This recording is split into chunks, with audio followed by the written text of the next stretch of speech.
Hey, what's up, guys? Welcome to the channel. This Saturday is UFC 275, and on the main card, we have a very interesting flyweight fight between Rogério Bontorin and Manel Kape, and this is going to be my full breakdown and prediction for this flyweight fight. And I've already done a bunch of UFC 275 predictions, including the main event, Glover Teixeira versus Yuri Prochazka. I will link all those videos down in the description if you want to go check them out after this video, and I will also link them in the end cards. And also, I do UFC prediction videos every single week, so make sure you subscribe to the channel and turn on notifications so you don't miss any of those. So this flyweight fight is a very compelling matchup. You have Manel Kape, who just has so much hype behind him right now after two big knockouts in his last fight. And then you have Rogério Bontorin, who's kind of on a skid. And if he loses to Manel Kape, he's probably going to find himself out of the top 10 at flyweight. A lot of people believe Manel Kape may be the future. Manel Kape was supposed to fight last month on UFC 274, I believe it was, but he got pulled out because of a positive test.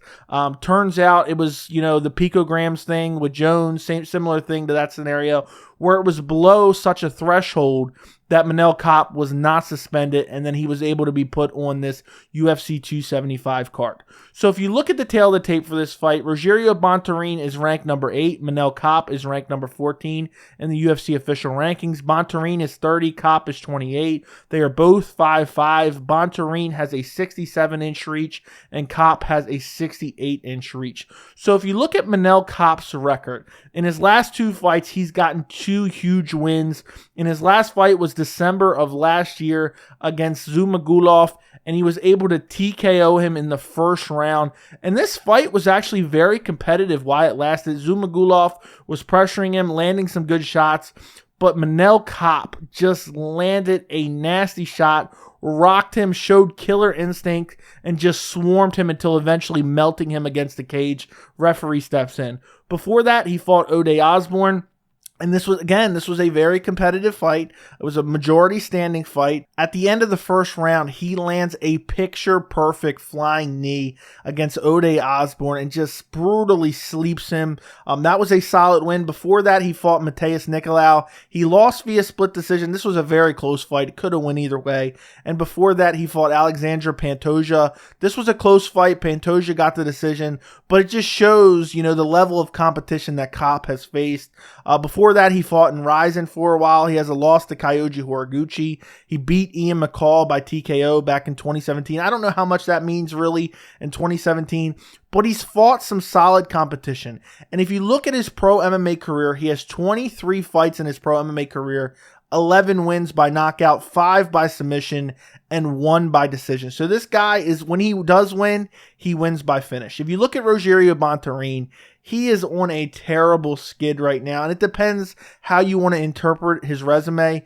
His last fight, he could have won. It was against Brandon Royval. I thought he lost. It was a split decision. I gave Royval 2 rounds to 1. It should have been 29-28. But it was a very competitive fight, and Bontorin was able to control him at certain portions, but Royval was scrambling, getting up, landing some good shots, but Bontorin was landing some good shots as well. He could have won this fight. I thought it should have went to Royval, and it did go to Royval. Before that, he fought Matt Schnell. He won at UFC 262, but that was overturned because some type of supplement was tainted, and he tested positive for a banned substance. So that win was overturned. So technically, he's winless in his last 4. That was overturned to a no contest against Matt Schnell. That was a very competitive fight. Bontorin, I just think, landed the more damaging shots and was able to win the fight. And I think in the third round, he hurt Schnell badly, took him down, controlled him for the majority, the second half of the third round. Before that, he has a loss to Kai Kara France. He got KO'd in the first round. But that wasn't as bad as it sounds, because he was able to take Kai Kara France down, control him on the ground, was very close to rear naked chokes on multiple occasions against Kai Kara France. But somehow Kai Kara France was able to avoid the submission, eventually scramble back to the feet at the tail end of the round, and then sleep Rogério Bontorin. And Kai Kara France, that loss, that's aged okay, you know what I mean? Because Kai Kara France is now fighting for the interim flyweight title. Before that, he has a loss to Ray Borg. I don't know how much that really means. It was kind of recent in 2020. Ray Borg's no longer in the UFC.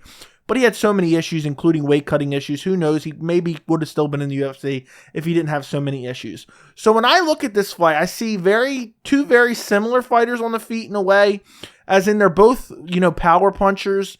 Neither one of these guys want to particularly be super aggressive. They kind of wait to counter. I see Bontorin having a massive advantage in the grappling. I think Bontorin is going to look to take down Manel Kape, control him on the ground, and look for the submission. You look at Rogério Bontorin's wins. He has 16 wins. 11 of them are by submission. So Bontorin wants to take you down and submit you. But Bontorin does have decent power. It's not, one punch sleeping type power like Manel Kape has, but he has decent power. He has great leg kicks, and he's not one of these guys that's only a grappler. He can definitely strike. He was chopping the legs of Brandon Royval. He was throwing good leg kicks in the Matt Schnell fight. But I really think that Manel Kape is just so good on the feet. He's so fast. He's probably coming in with the highest confidence he's ever had after 2 straight KO victories in his last 2 fights against decent competition. And I think when I really look at this fight, I just think it comes down to the striking ability plus the speed, because I think Rogério Bontorin has to get this fight to the ground if he wants to win this fight. I think he's going to have to take Manel Kape down, control him on the ground, look for the submission, or even just maybe take him down round by round and win a decision that way. But I don't think that's going to happen. Manel Kape, he's not a guy that's rushing forward recklessly, where you can just shoot right through him and double leg him. He's super fast. His sprawls are very fast. He has good takedown defense.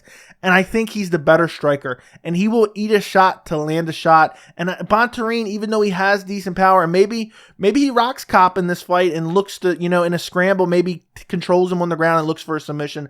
I don't think that's going to happen. My official prediction for this fight, I am going Manel Kape via first round KO. I just think he's the better striker. He has such a variety of attack, and I think Bontorin is a guy that just kind of waits to counter. He throws big hooks, chops the legs, but outside of that, he doesn't have a lot of variety of attack to keep you guessing. Now, maybe, just maybe, the threat of the takedown, I think Bontorin will try to mix it in, but I just think Manel Kape's footwork and his speed will be able to keep him out of bad positions against Bontorin.